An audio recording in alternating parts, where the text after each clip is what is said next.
Okay, our outcomes for the presentation this evening are to provide an update on full in-person return to learn and end of the year plans. Also provide some preliminary planning information that will be necessary for us as we prepare for the 2021-2022 school year. Updated information was posted today by the DuPage County Health Department. Our team has done a preliminary review and will be digging deeper tomorrow. Any updates to what we present this evening will be shared with the community at a future date. Also, we expect there to be further guidance from the Illinois State Board of Education and Illinois Department of Public Health as soon as tomorrow for the 2021-2022 school year. So timing's a little off on our board meeting this evening, but we do expect additional guidance for planning coming out soon. And later in this presentation, you'll hear information about an interest survey we plan to send out to families. This survey and our plans are based on the current guidance that we do have, but again, that may be updated as soon as tomorrow. As we have throughout the pandemic, we will update as we receive further guidance and clarification. As we expected, students returning to a more traditional schedule has been positive for our school community.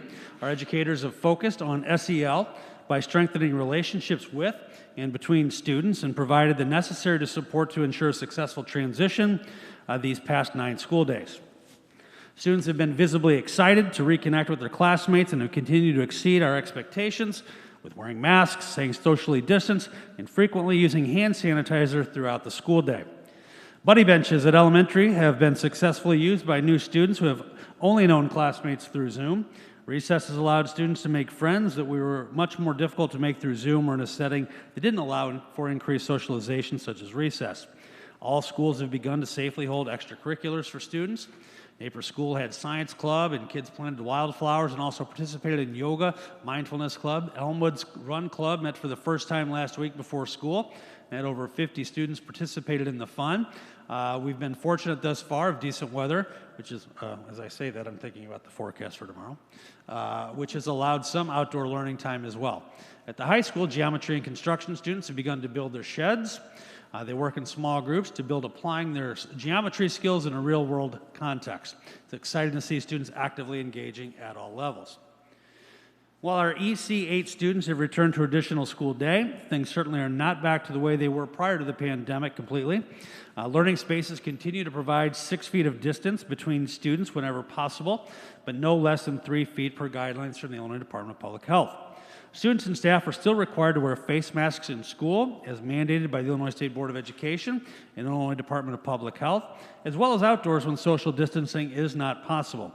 And additional transition time is necessary during arrival, at lunchtime, between classes, and at dismissal to ensure everyone remains safe when moving about our school campuses.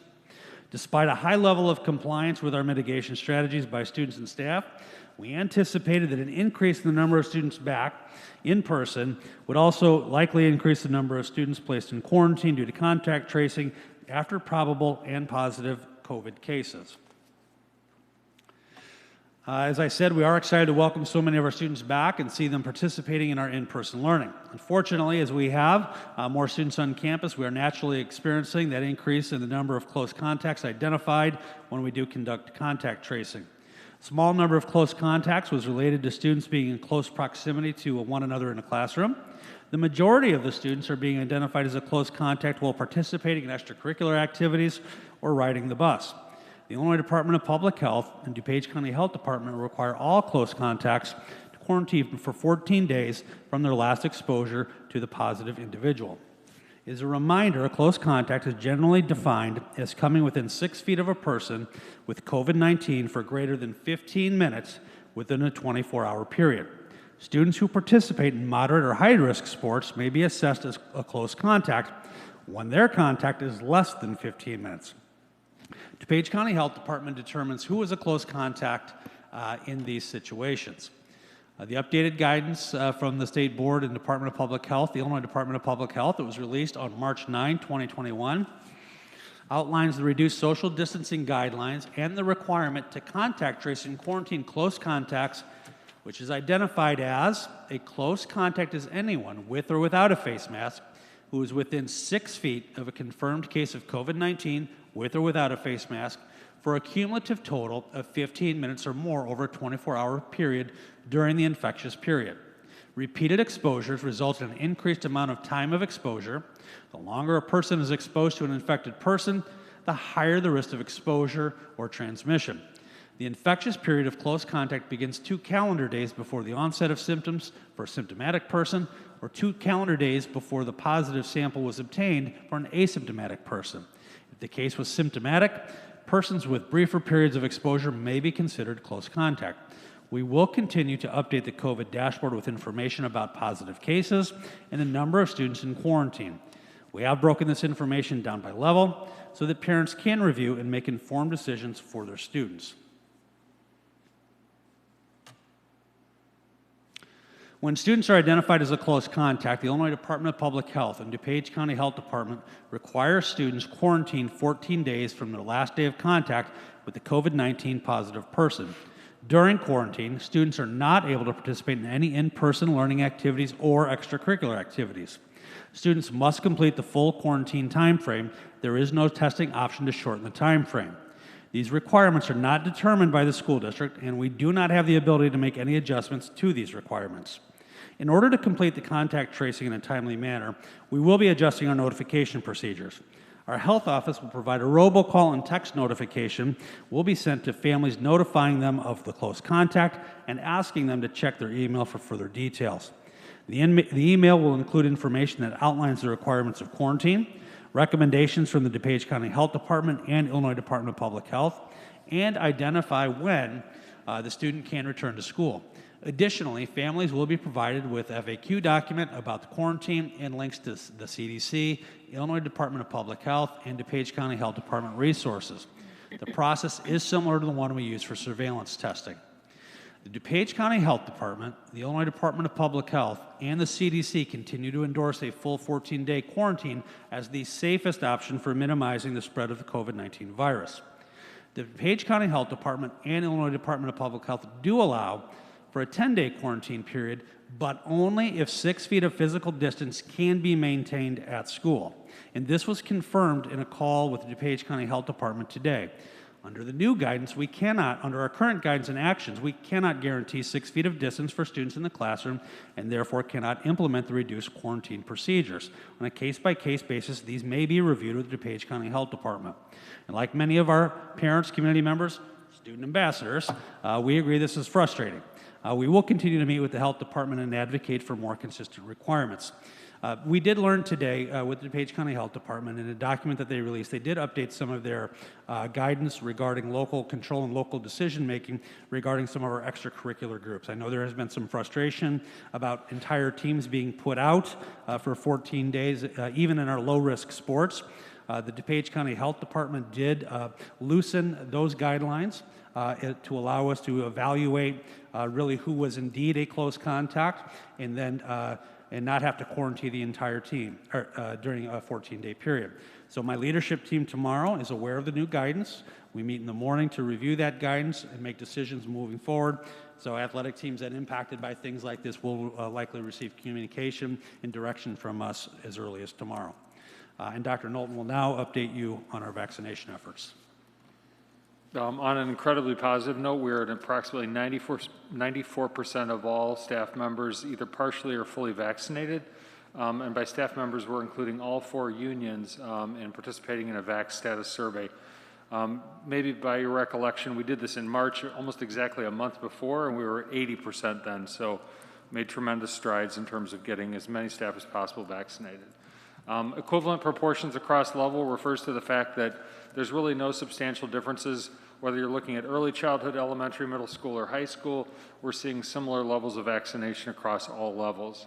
We continue to collaborate to afford possibilities or opportunities for staff to participate in vaccination, as well as extending options to our 16 and older group, which became eligible across the state of Illinois last Monday. For your convenience, I have added 2 links that could be used either by anybody who has a 16 or more student or themselves for that matter in this state. I've got a Meyer vaccine registration that can be accessed by texting COVID to 75049. That's available now.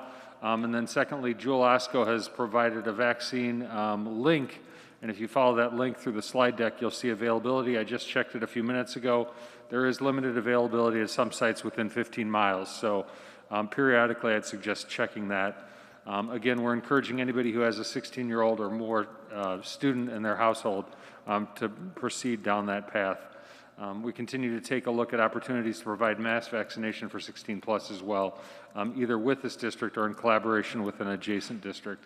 And then lastly, as Dan's mentioned, we continue to collaborate with DuPage County superintendents as well as the DuPage office, or Regional Office of Education as we move forward. It's so hard to believe that we are quickly coming upon the end of the school year. At all levels, there are plans for end-of-the-year activities to enhance transition between grade levels and schools. The transition between 5th and 6th grade are being collaboratively planned between elementary and middle school staff. It will be comprised of a combination of virtual and in-person activities, tours, and introductions. Our junior highs are also planning to hold the traditional moving on ceremonies in person at each building. Depending on the state of mitigation strategies needed and space available, they will be similar in format but still meet the needs of each building. I know that our 8th graders are excited to start attending high school, and the high schools can't wait for them to join the Huskies and Red Hawk families.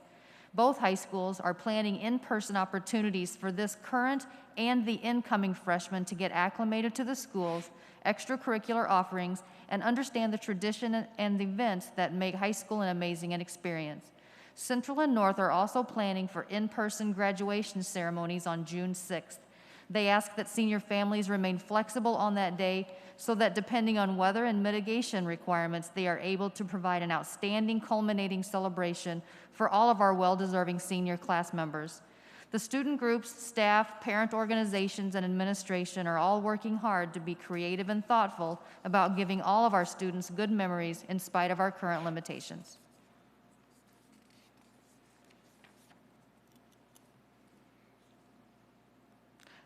Through all of our Return to Learn communication for over a year now, we have reiterated our belief that in-person learning is most effective for the vast amount of our students. As we prepare for a full return to in-person learning at all levels next year in school, we also recognize that students who are at risk of severe illness due to COVID-19 will need an alternate learning option. Understanding which of our students require an alternate option will drive our planning for next school year, as it could look different depending on the total number of students at each grade level, program level, and course level. We are prepared to communicate with all Naperville 203 families this Wednesday to gather an initial intent for 21-22 school year. Specifically, parents and guardians will be provided the criteria for medical eligibility and a short questionnaire so we can anticipate the learning programming that will be needed. This information is only for district-level planning purposes at this time. Families will receive additional information at a later date, guiding them through the process to register for an alternate learning option should that be needed. And then just again, finally, a number of bullet points here of reminders to the community, to the Board of Education regarding opportunities to receive information or to find information. As Mrs. Posey just stated, families on Wednesday should be looking for intent survey with very explicit directions on there based on the current guidance that we understand from the state board. For options for remote learning. Obviously, based on guidance we received from the state board, we'll make adjustments as we move forward. That's our update for this evening. I think our first 9-10 days have gone very well. Very proud again of our educators and our staff and everyone from our custodians, our assistants, our bus drivers with this increased load at some of our sites to do everything that they can to safely get our kids in school, more adults in our school, most importantly to make ensure our students feel safe, feel welcome, feel heard, and feel like we care about them as we move forward with our academic load as well. So